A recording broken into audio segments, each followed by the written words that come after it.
us through the ground rules for today. I'll take us through the brief ground rules for today. So essentially, just as I said before, we are celebrating, or we are doing an advanced celebration of the day, International Day of Violence Against Women, right? And today we are looking at it not just as the domestic violence angle, but we're also looking at it from the workplace angle. So to do this, we've actually we have two wonderful ladies here who would be, they will set the tone for our discussion. They're going to do some presentations, so they will have a brief chat, and then we'll have a Q&A session, because one key thing for me is such sessions, we don't just want to listen. I know people have burning questions, people have concerns, people may even have experiences, either theirs or people close to them, that they would probably want to put across to see how they can navigate such situations. So this is also a good time for us to have this conversation. So very quickly, I'll run us through the profile of the first person, who is in the person of Beatrice Anuwa-Brew. She has extensive experience in working on the international scene as an international development practitioner, and she's committed to conflict prevention, peace building, and building community resilience, particularly through increased participation of women and youths. Over the past decade, she has spearheaded and supported various capacity strengthening, policy influence, project management, partnerships, and research interventions within Ghana and West Africa. Her expertise also extends to some really critical areas, such as preventing violent extremism, conflict analysis, transnational organized crime, human security, and migration. And so she explores the impact of knowledge imbalances on peace building processes, and delves into multi-stakeholder approaches and local ownership to sustainable peace. In the long and short of this is that this is a very experienced person, so she has authority to speak on this. So we should listen to her and try to get what she's going to be talking about. She holds a Bachelor of Arts in Geography and Resource Development and Psychology from the University of Ghana, as well as a Master of Arts in International Affairs from the Legon Center for International Affairs. Currently, she's a Rotary 2023 Rotary Peace Fellow at Uppsala University, Sweden. I hope I pronounced it right. So, Beatrice, I think you can take the stage now, and we are excited to listen to you. Thank you. Thank you very much, Nidra. Good morning, everyone. It's afternoon on my side of town. First, I would like to apologize if I sound a bit too nasal. Please forgive me. I caught a cold last night, unfortunately, but I had to do this. I'm very excited to have this conversation with you today, and conversation because I don't own all the knowledge, and I'm happy for us to share and exchange ideas on how to better improve. I have a short presentation, so in a second I will be putting it up, and then we can run through it. Is everyone able to see my screen? Yes, I can confirm we can see. Okay. I'm going to turn off my video so I am not distracted.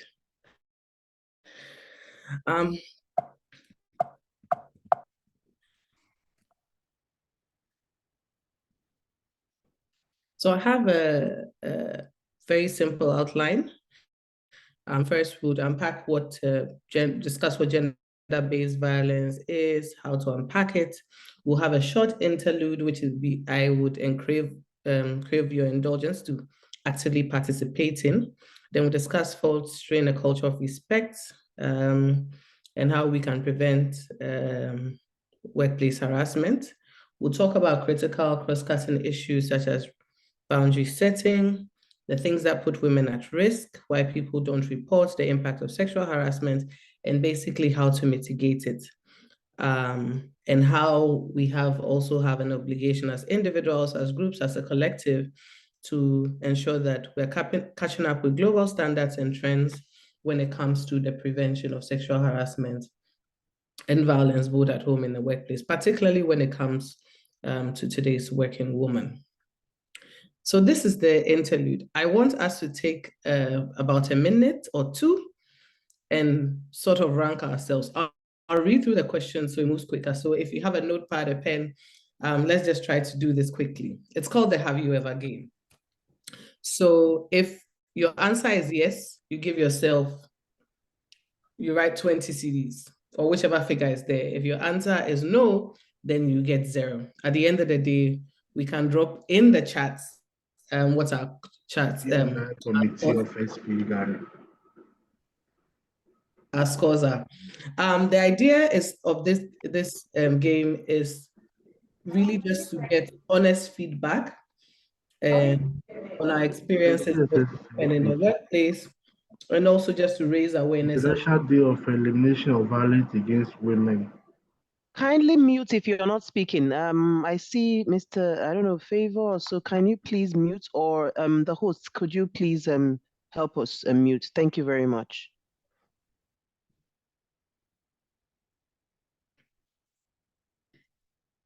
Now, I'm assuming also that, thank you very much, Nidra.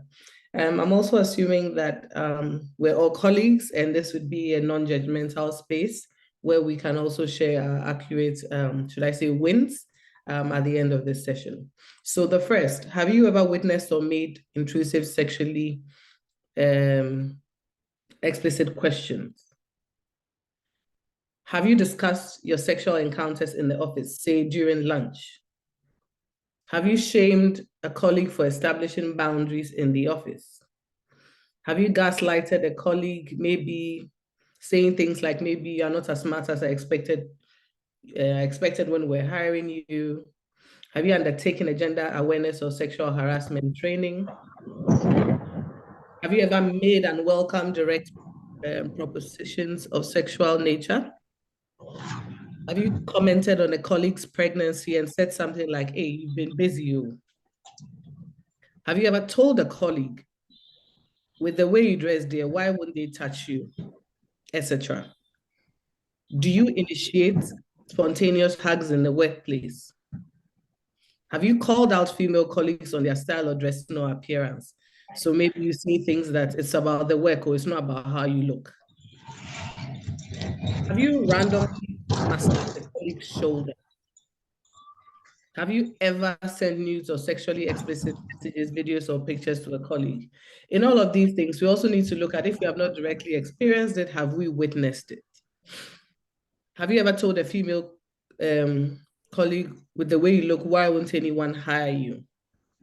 Have you forced someone to call you auntie, or made a comment like, do you know how old I am, in the workplace? Have you made sexual suggestive sounds or gestures at a colleague, a staff, a vendor, a business partner? And finally, have you witnessed or have you reported any of the above incidents? I can't see the chats now, but quickly, if we could drop in, maybe I could check in for the sake of time later as I go on. You can drop in what your score was. Now, one of the key things we need to recognize is that when it comes to violence against women, it's one of those things where certain women experience more disproportionate impact of violence and harassment. And there are various reasons why.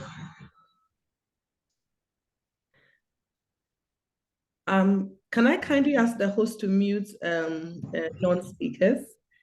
I think there's a bit of a sound in the background.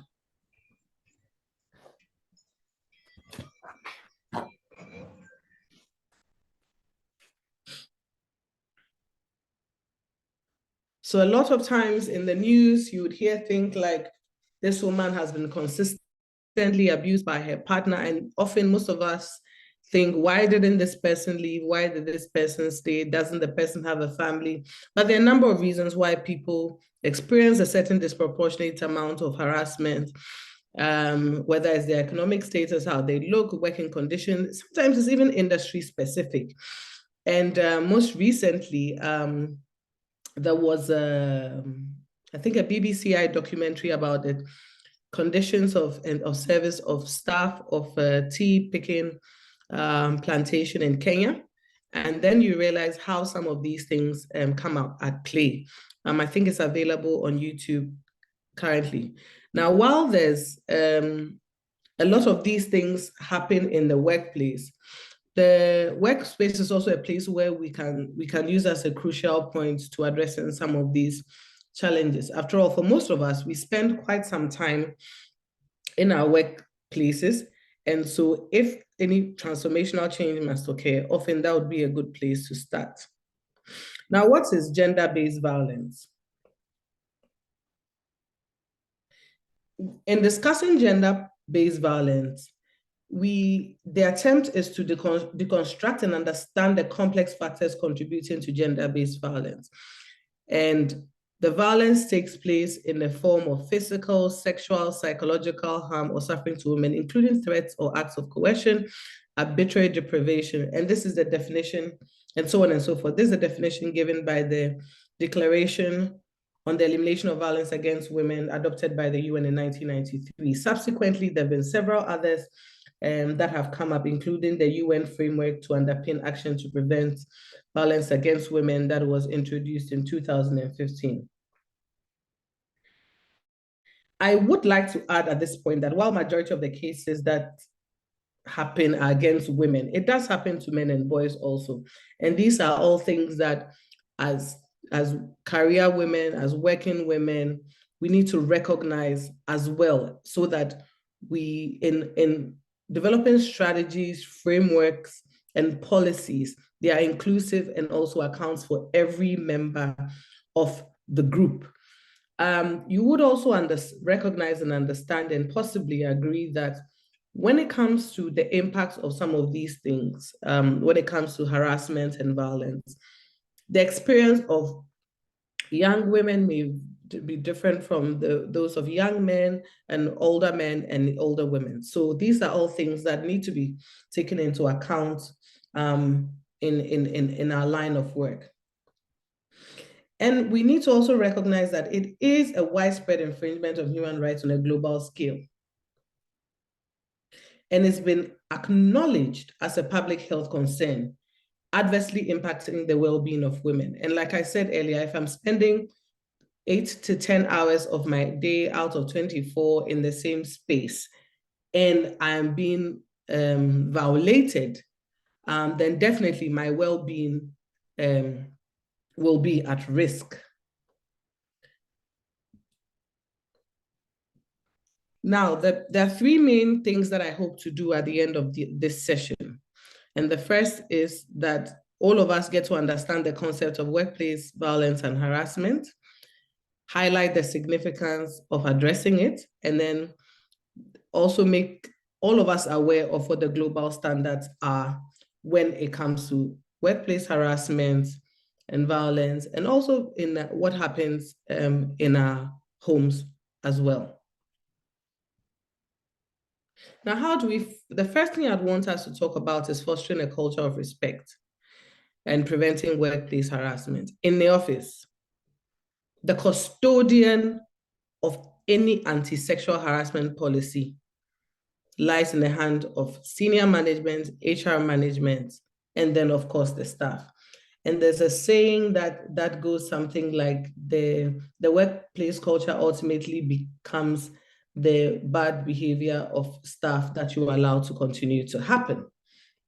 And so it starts with the individual. It is the group that breathes life into laws and policies that we have in our offices. And so, and within that group is the individual that serves as a vital threat. So if we have policies and we do not enforce them, it's as good as not being there, especially when there are no repercussions for violation. So very often you'd hear things women say, or sometimes men say things like, I reported this incident and the person involved was transferred. Or sometimes the victim is either asked to resign because sometimes the staff involved is a high-ranking member of the staff. The person is also somebody that, does really well when it comes to resource mobilization for the organization, or is just really great for the organization's sustenance, that they'd rather sacrifice the victim than the perpetrator. And these are some of the things that do not foster a culture of respect in the workplace.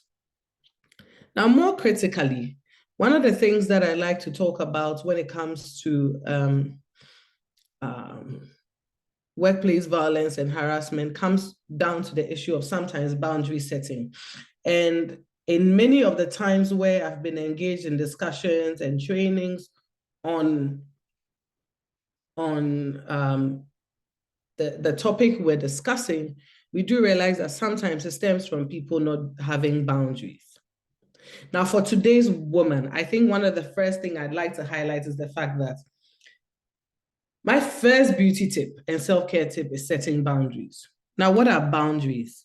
Basically, it's a line that somebody cannot cross. And we all know one person in our life or a colleague, family member, friend that we say, hey, this person, you can't say this to the person, or you can't do this in front of this person. We know. Why do we say that? We say that because we've recognized that the person has well-established boundaries. And so we cannot extend certain kinds of behaviors to them. Now, when it comes to boundaries in relationship, whether it's at home or work, it's important that we establish them to ensure that we have healthy and respectful interactions. If I establish a boundary, it's not to let you out. It's basically to let you know what you can and cannot do with me. In the workplace, it's important because, and both in the workplace and at home, it's important because it helps to create a positive and balanced environment for the individual. It helps you to preserve energy. It helps you to prioritize well-being. It helps to prevent burnout in the office. And sometimes you often would have, and I remember often we like to say things like, oh, this person always stays beyond 10 p.m. and we think it's such a great thing. And that in itself is an example of boundary sets, a lack of boundary setting in the workplace. And the point I would also like to make is that sometimes we often use it to shame other, colleagues who are in the office that try to establish boundaries and say, hey, these are my working hours. This is the time frame within which I work. Of course, if there's something extremely urgent that requires my attention, I will do it, but I will not do this consistently. And that's some form of boundary setting. It helps to also empower yourself as an individual, knowing what someone can say or cannot say to you. Now, in the next section, I'll explain to you why boundary setting is important in many ways, and how it becomes a factor that can help reduce the risk that some of these things present. So there are cultural expectations of women. And so traditionally, when it comes to gender roles, particularly in African society, we place certain expectations on women as caregivers, people who provide harmony. And so the minute you begin to establish a boundary and say, hey, you can't touch me this way in the office, or you can't touch me at home, we often like to say things like, oh, girl, way too known. This girl is just full of herself. There's also the other issue of societal pressure, where women are forced because of societal expectation and ideals. And so they are not able to assess themselves and what their professional or expectations are, or their personal expectations are. And I remember a scenario where there was a national service person I engaged with who said to me, Beatrice, you know what, at this point, I just want to give in to this director so that he just leaves me alone. And sometimes we recognize that at the end of the day, it would be presumed as this young girl being disrespectful to the senior manager, and so on and so forth. There's also economic dependence. And for all of us, and for many of us, actually, we cannot say that, oh, this person is harassing me at workplace. I reported it to HR, I reported it to management. Nothing has been done about it. And so I'm quitting. Very few of us are able to do that. And this in itself puts us at risk.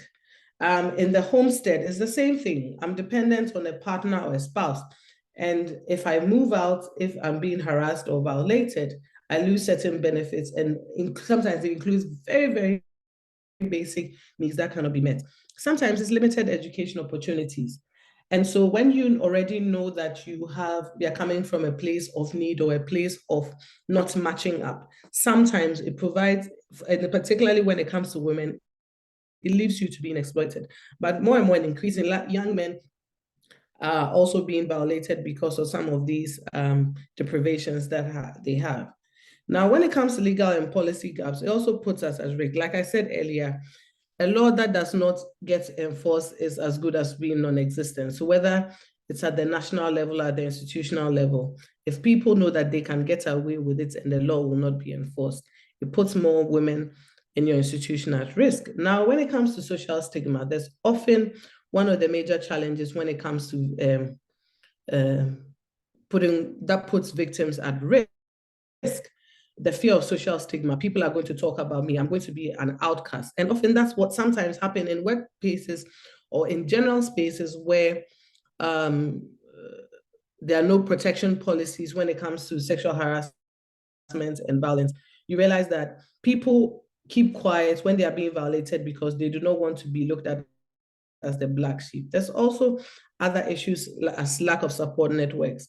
And in subsequent slides, I'll discuss how lack of support networks also presents a problem when it comes to addressing issues, when it comes to violence at home or in the workplace. Now, in the workplace, we often like to, I think I'm going to take us one step back. Violence in more everyday language would refer to harmful behaviors. So the harm could be physical, the harm could be psychological, the harm could be social. So physical injuries often are more easy to see, like injuries, like bruises, like bumps. Those are more easier to tell, but there are also other health complications. And sometimes some of these violations, when it comes to staff, whether male or female, create problems for the individuals where sometimes they have stress-induced health complications. They have chronic pain in certain parts of their body, sleep disturbances because somebody is violating or harassing them in the workplace. There's also the psychological trauma. There's often depression associated to some of these, and sometimes there's low self-esteem. Imagine as a young lady who walks into a workspace and you're quite fashionable, you are the life of the party, you're the happy-go-lucky, but you're also very, very brilliant. But a lot of emphasis all the time is placed on how you look, how you look, how you look.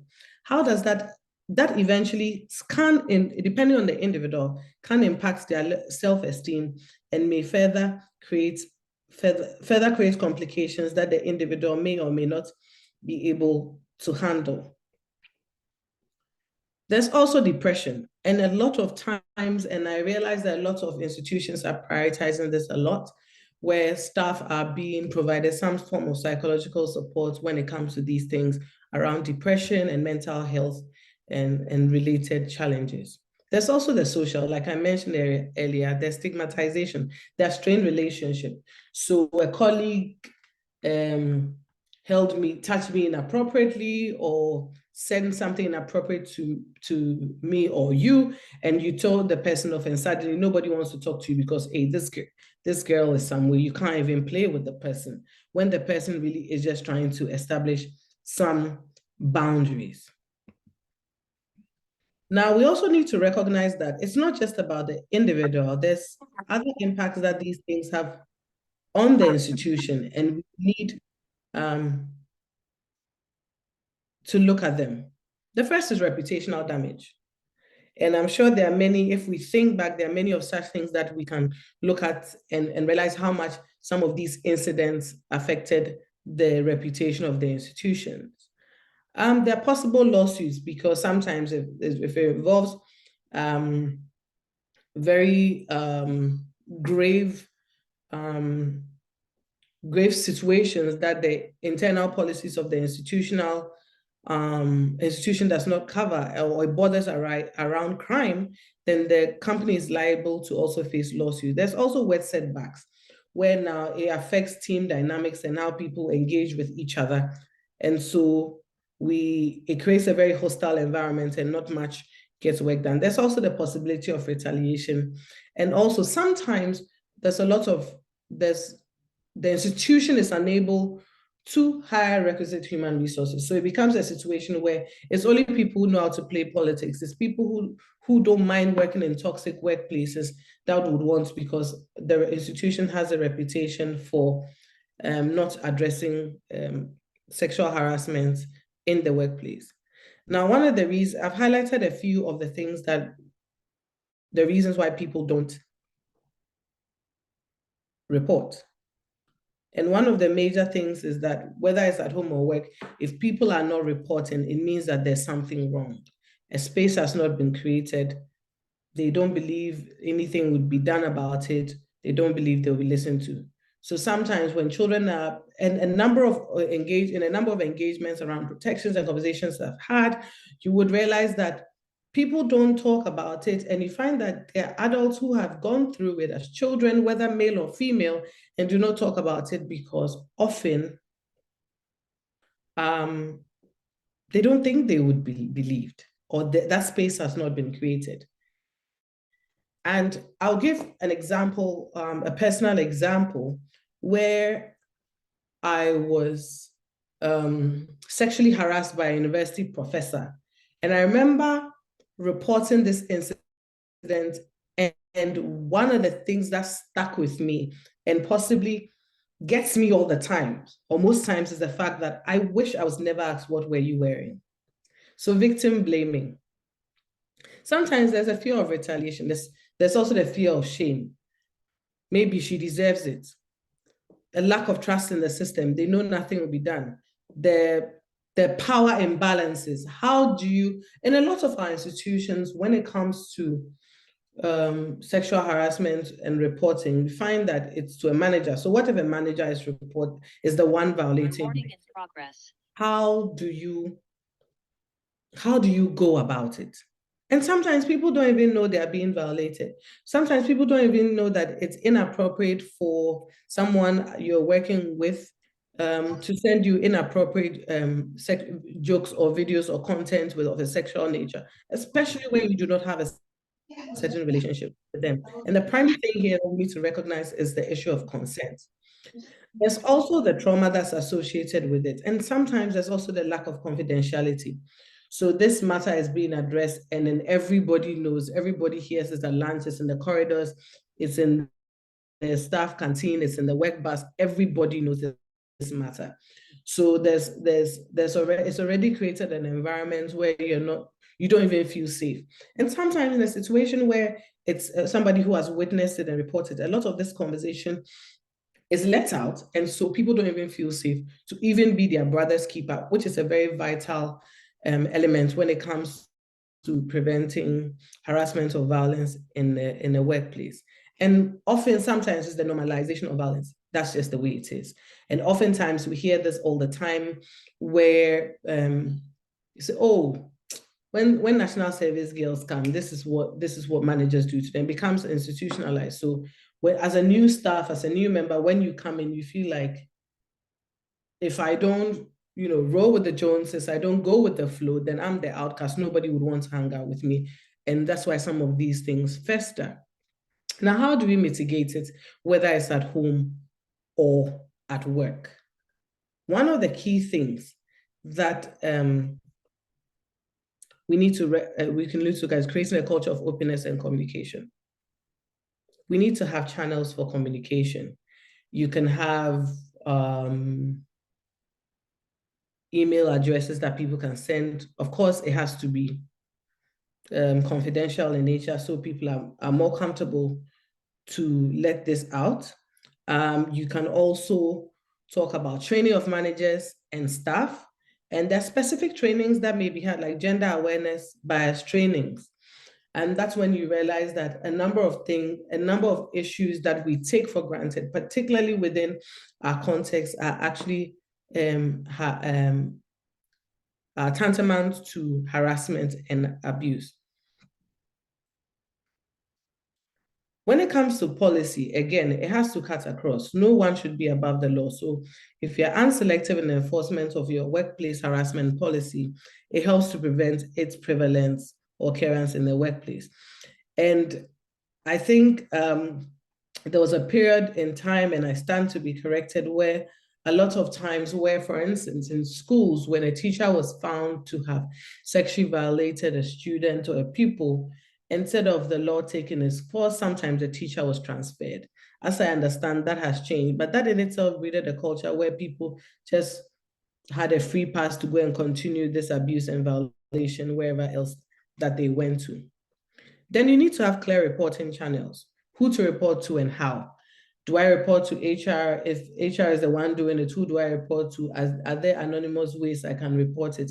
And we need to have systems in place such that for the various categories of staff that we have, each of them is able to report and be able to express themselves and be given an assurance that whatever it is that they are reporting would be kept confidential and would be addressed properly. There also has to be anonymous service, as I've mentioned, and then you need to build an institutional or social culture around we are in this together. We make the law. We make the law what it is. We bring life into the law, whatever policy in our workplaces.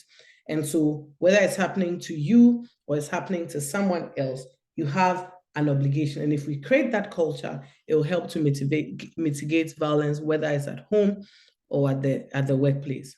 And then providing support services, including counseling. Increasingly, many institutions are providing that as well, because sometimes it's not about the issue being addressed, it's about the long-term effect on that abuse. The other things, in terms of these things, and I would assume that many of our institutions have sexual harassment policies, employee codes of conduct. So these are things that we can periodically also provide refresher trainings, orientations for staff on, so that more and more, and actually also updated to meet the global standards in terms of expectations when it comes to workplace culture. Now, recognizing signs of domestic violence. So you see a colleague come to work and they have a very heavy bruise. It's all about being your brother's keeper. This is a telltale sign of that. Changes in behavior or mood. So suddenly a colleague that's always happy and jumping around suddenly comes to work, is isolating themselves. They're not joining team activities. They'd rather be rushing home. They're isolating themselves. If there's an after work hangout, they say, oh, I need to consult my partner. That is not to say do not let your partner know, there's no accountability. But when you realize that it's not from a place of respect or for the relationship, but it's really out from a place of fear, then we need to begin to look at it, and as colleagues, as staff, begin to provide the level of support. And suddenly, for somebody who was very fierce and very confident and enthusiastic, suddenly become fearful, is also another sign. So, and this, you can see whether it's at home or at the workplace. And so for me, the key thing here is we need to be our brother's keeper. Now, there are many times that sometimes people say, oh, this is how we are as a people. And often after gender bias trainings, for most of the ones I've been in, when after the training, most of the men will say, hey, are you saying we shouldn't play with you guys anymore? So we can't hug you in the office anymore. That's not to say that. The point is that whatever it is that you're engaging with the individual or colleague or staff at home or not, there has to be some level of consent. How do we as parents breed or promote a culture of consent?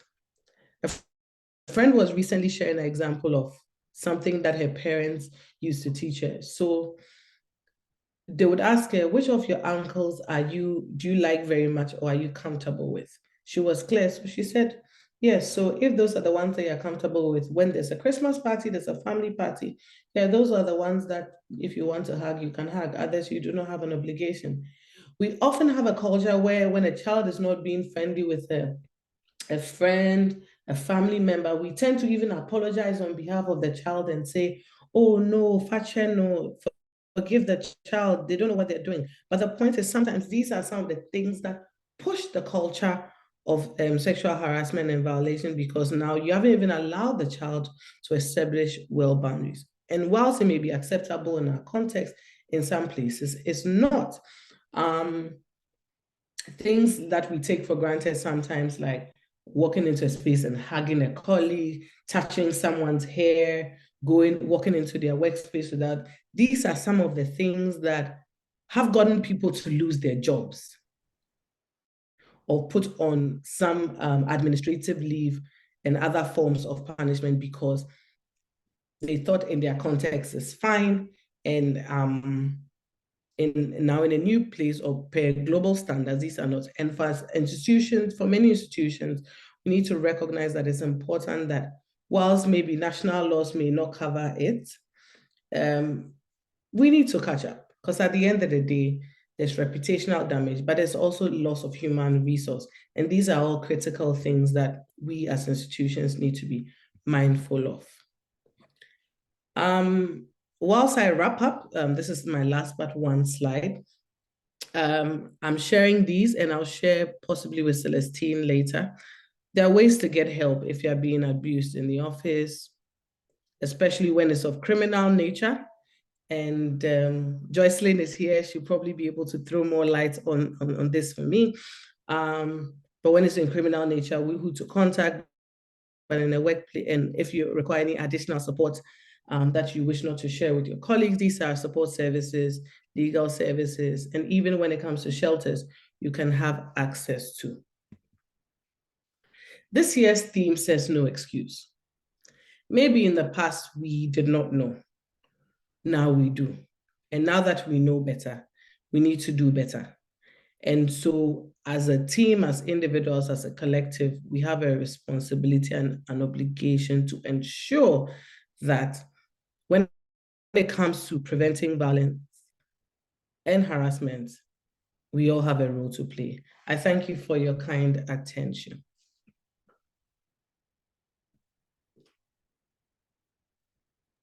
Thank you very much, Beatrice. And that was actually, a good reminder on what we should do, because most times we listen to such sessions and there's a lot of, okay, what the problem is, but there are sometimes not enough pointers on what needs to be done in such a situation. So thank you very much for actually taking the time to go through that. We have Joycelyn Addy online as well, and I think Beatrice already gave a quick mention of her as well. Joycelyn, I don't know if you can just make a few comments or remarks for the next 6 minutes, because I would like us to have at least 10 to 15 minutes to engage, because I do have some questions I would like us to discuss. So perhaps Joycelyn, you can maybe also shed a bit more light from now for the next 6 minutes, and then we can start the Q&A session. Okay, sure. Good morning to us all once again. I hope you can hear me clearly. Yes, we can. Okay, so just to say that I'm very happy to be part of today's program. And really, I was informed very late. I think it was after 10, but I'm really happy that I'm here. And just to say that as we start the 16 days of activism against gender-based violence, these are some of the activities we would like to see. And I think that Beatrice has done so much around the topic, and I would not like to repeat most of the things she has said.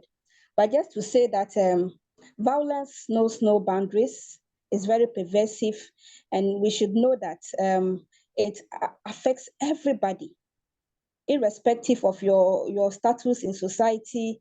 It affects everybody. And I'm very happy that Beatrice made mention of the boundaries that we should set around ourselves as women. I can just give you a quick example as to myself. I think before I started work professionally, I used to go around to the assembly to do some small work for them. And there was this particular accountant, and I think he was that profane. So everybody liked him, and when he comes, he talks, and all the young girls are laughing and falling off. Then he's like, I'm not friendly. And all the young girls were saying, oh, I'm very good.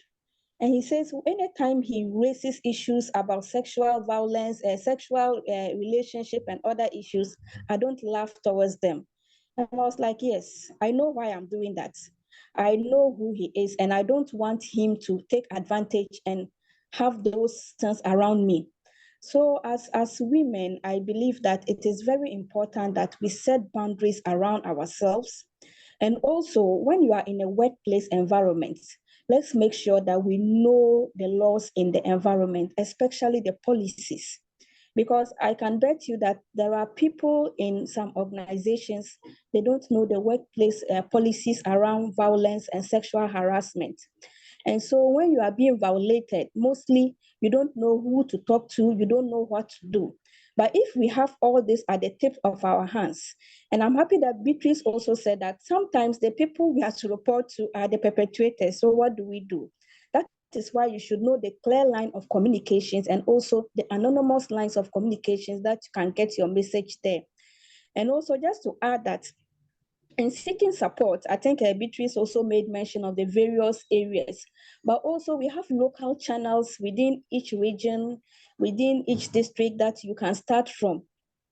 You can call the ARC Foundation for the shelter, you can call the Boame line, but definitely they'll be referred to the local people. So you can start from the local people. We have DOPSU offices around every area.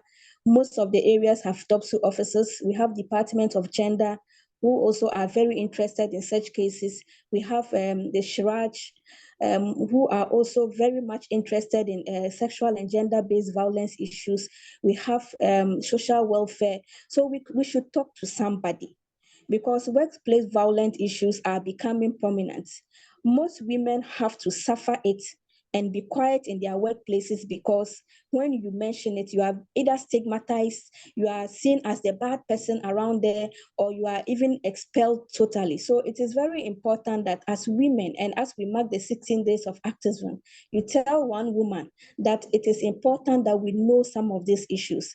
I think that today we are dwelling much on the workplace environment, so I will not want to throw back at the home environment. But I also believe that the home environment contributes sometimes to what happens at the workplace. So it is very important that we know our balance as women and try to see how we can balance the two, and also look for strategic ways in the village, in our homes, to make sure that we are not being violated in the homes, that is also being translated into the workplace environment. So you can imagine being violated in the home and also coming to the workplace in which you spend most of your time in, then you are also being violated. So it is very important that we know some of these tips at our hands. So I know these recordings will be shared with people, and I'm very happy that most people are on board. I've seen the number that is on board, and it's quite encouraging. We are hoping that each and everybody gets to say something to a woman as we mark 16 days of activism. Thank you very much for the opportunity. Thank you very much, Joycelyn. Thank you so much for that. I actually was just informed that we actually have the a key person from DOFSU here on the call, Superintendent Lydia.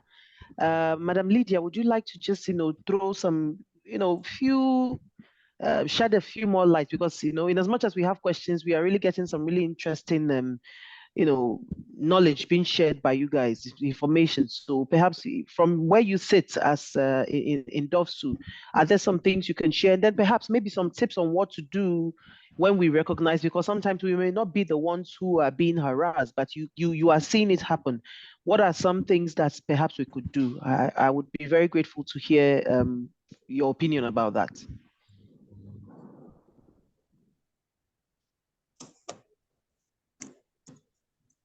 Can she hear us? Because she's still muted.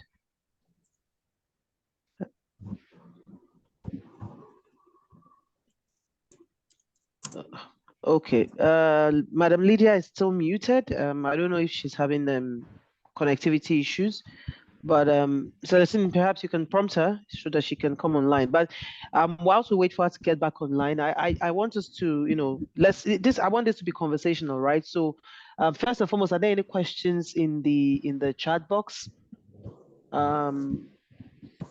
Okay, I don't see any questions here.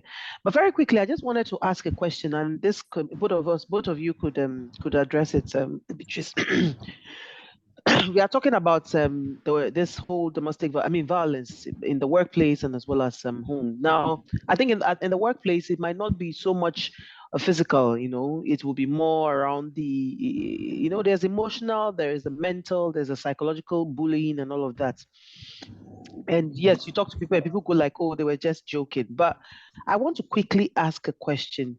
Do you think that this has to do with our cultural background? Does that play a role? Okay, Madam Lydia, you're unmuted. Are you able to make your comments now? Okay. Hello, good morning or good afternoon. Good afternoon, please. You can hear me now, I think. Yes, I can hear you.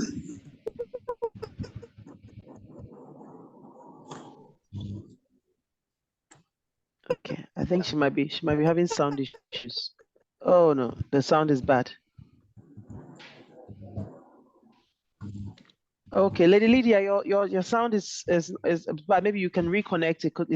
It sounds like a network issue or something. Oh, I'm sorry for joining a bit late, but I think I have really enjoyed Madam Bruce's presentation.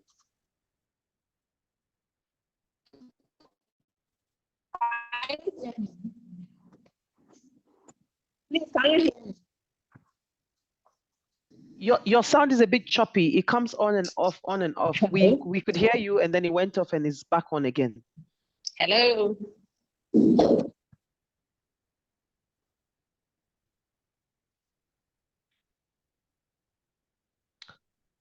Okay, I think she's having sound issues.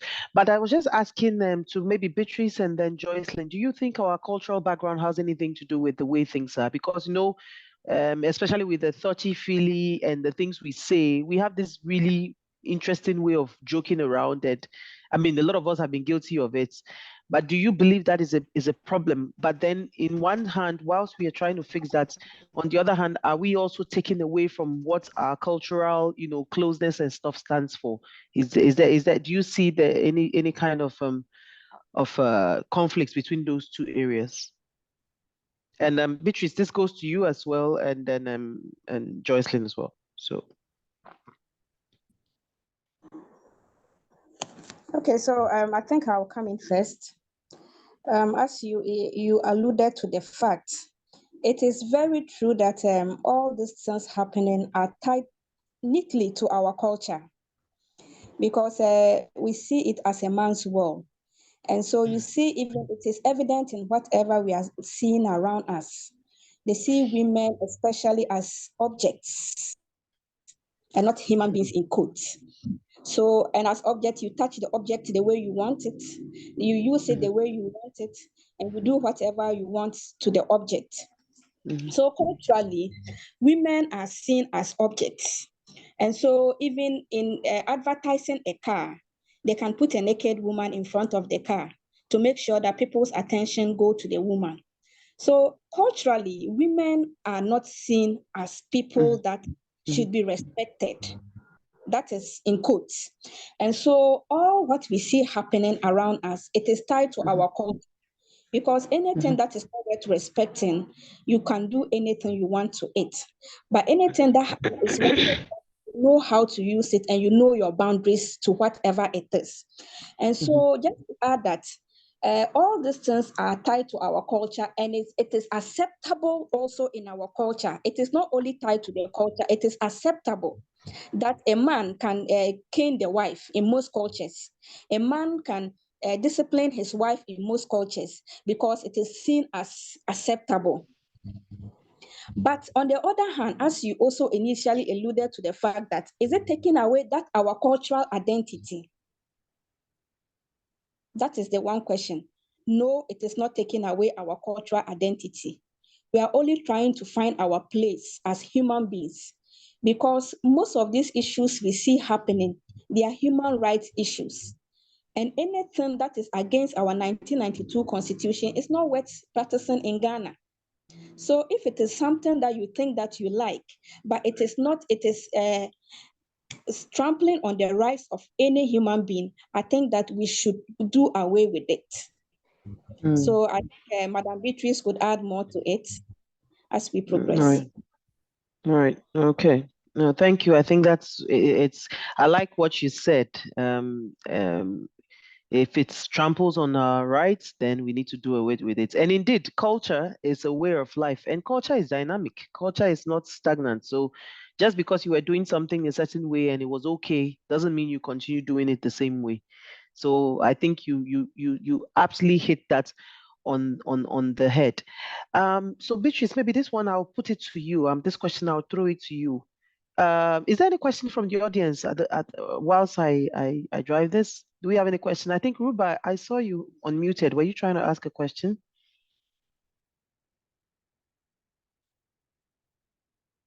Okay, perhaps it was just an oversight. So I wanted to just ask something. Is there any way okay, currently I don't know, but in the laws, do we have any legal instrument, policy, or something, some kind of legal framework that forces or that compels businesses or institutions, no matter the size, to have harassment policies and a way of addressing those issues when they happen. Because for me, where I work with SLB Schlumberger. We have a very laid down, structured process. We have an ethics line. We have a whole process on how to report any kind of harassment, and then we are empowered. Edmond, can you please mute your phone or mute your we can hear you. We can hear your conversation. Or hosts, can you please mute? Thank you. So we are empowered where I work to be able to report, instances, even when we see it happening to somebody else. We are mandated, and I know a lot of institutions in the field, the big names, you can name them, the Talos, the ENI, Shells, Chevron, and all the oil companies, since we are looking at the energy space. Now, I'm looking at it on the broader perspective, right? In Ghana here, do we have anything that makes companies, as part of your obligations, you should have anti-harassment laws, and then and then also let us know how you address it when it happens. Does that happen do we have the legal framework, and does it happen in practice? Beatrice, is this something you can address? Yes, I'll attempt to address that, and then I'll call Joycelyn for backup. So yes, within the confines of the Criminal Offences Act and the Labor Act, and there are provisions when it comes to when it comes to harassment generally in the workplace. There's also other conventions, and including, for instance, the ILO convention, the ILO conventions when it comes to the workplace. Now, the point here is this: even if, and from what I've checked, and the last I checked, the law is silent on certain aspects, because, of course, at the time, it did not envision many of the things that are coming up also when it comes to protection, sexual harassment, and sexual violence, or any form of violence or harassment in the workplace. However, like you put it, many institutions have them. So whether it's in your HR code of conduct, in your HR manual, employee code of conduct, or whatever, some way, somehow, for most institutions, they have it in their policies. And many a time they are to the letter. They include consequences, and most staff are required to sign on them when they're signing all the other related documents when it comes to their confirmation of employment. The problem, however, is the enforcement. So we see it happening in the public service. We see it happen in private institutions, because we have not imbibed it as a culture we want to maintain. We do not see it as something that's a big deal. And linked to the whole idea of cultural identity issue, we sort of feel like, oh, but I'm just playing. It comes down to the issue of consent. Does the individual want to be played with? The individual has agency. The individual has set a boundary. The person says, I cannot engage you in such a way.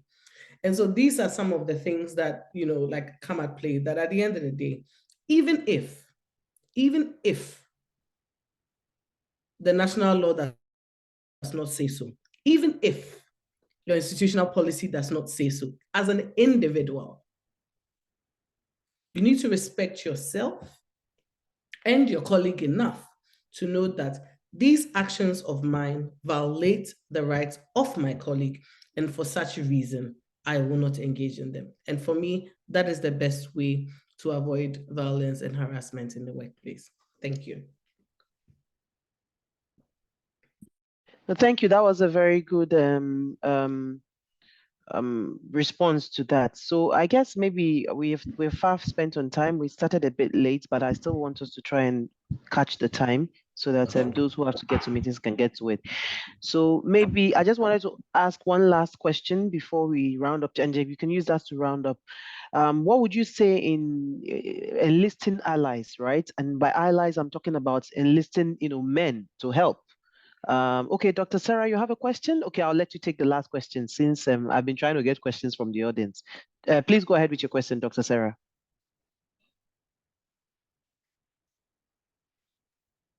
It's not a question. Thank you very much. Okay, go ahead.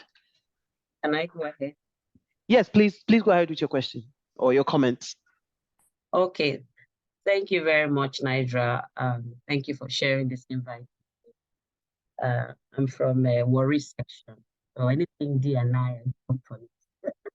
So congratulations for being the D&I champion of the year for this year. Congratulations. And I really, really like the initiatives and the programs that I see that you organize. What I want to talk about is true. Our cultural things here in traditions kind of affect women negatively. But despite all these years of education, enlightenment, awareness of gender-based violence, I just want to talk to us as women. The way we carry ourselves matters a lot. It matters a lot. I know for it is very, very difficult for a man to just play with any woman he likes, although some men have problems. So I want to encourage anyone going through gender-based violence. It's really, number one, it's not your fault. It's not like you did something wrong. Many times the problem is with the opposite sex.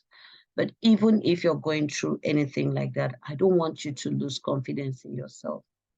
You need to carry on a very healthy self-esteem and set your boundaries, like Beatrice said. Thank you very much, Beatrice. That's a wonderful, well-presented presentation. Thank you.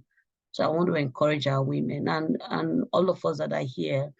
I want us to become ambassadors for this campaign and enlightenment, so that we have an Africa where our men appreciate and value the women. I want to also appreciate Nidra, because I see she was going to talk about getting the men to be allies is very, very important. And I would say today, and where I am today, 80% of the contributions I've received in my advancement in life have come from men. Yes. And no one has ever, this is my own experience, has ever made an advancement to me sexually. There are two groups of men here. There are men who like to take advantage, but there are still other men who watch you and see, okay, she's not a threat. She's not coming after me for anything.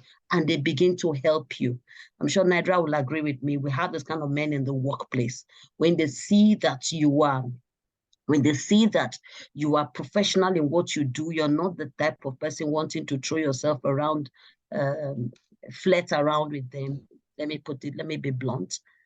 By the way we dress. Dressing matters. We may say it doesn't matter, but by there, all your breasts is showing. It matters. These are men, and they react to what they see. This is something I'm trying to let ladies understand. There is somebody I worked with, and my wardrobe changed when I began to work with him. My husband is aware. I say, a man is talking to you and his eyes are on your breast. I quickly changed my wardrobe. I don't dress carelessly, but I made it, I increased the coverage because I didn't want anything, because I was working closely with this person.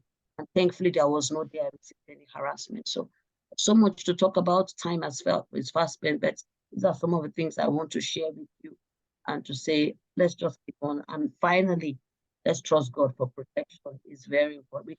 We can't talk about this without bringing God in. God protects his own.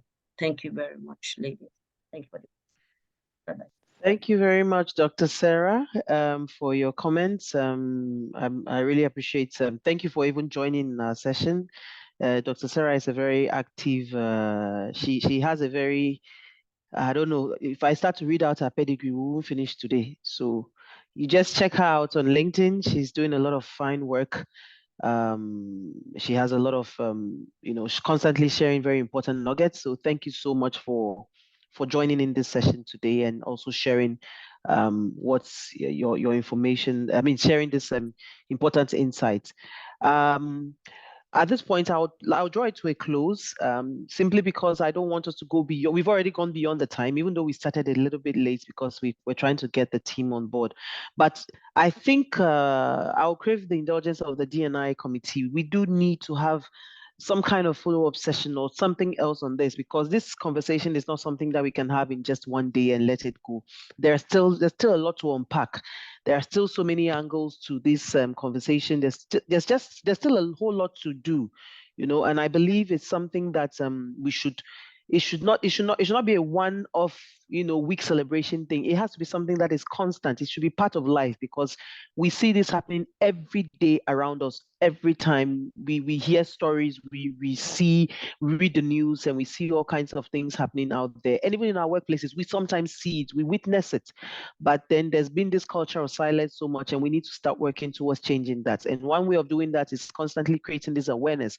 People might feel like awareness doesn't work, but it works, because over time, you would see people who had a certain mindset, who would do certain things, are beginning to change the way they think, because they realize that, okay, whatever I do, my actions, impact one way or the other. So if I'm somebody who says certain things in a certain way, people will begin to look and then begin to try to make some adjustments, even if it might not be that easy because they've been used to doing it that way.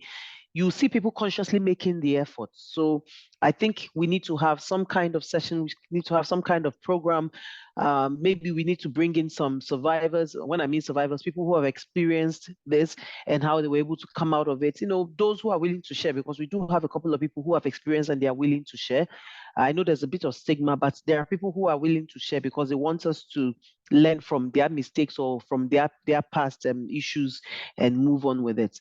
So at this point, I'd like to thank our speakers, Joycelyn and Beatrice. Thank you so much for making out time to join the session. And to our distinguished members of the SPE, you guys are the best. You always show up whenever there's any events. Thank you all for coming. Thank you to the section leads, section chair, and all the people who are at Petroleum Commission local content conference, but still managed to find time to join in. Thank you all so much, and have a wonderful, wonderful afternoon.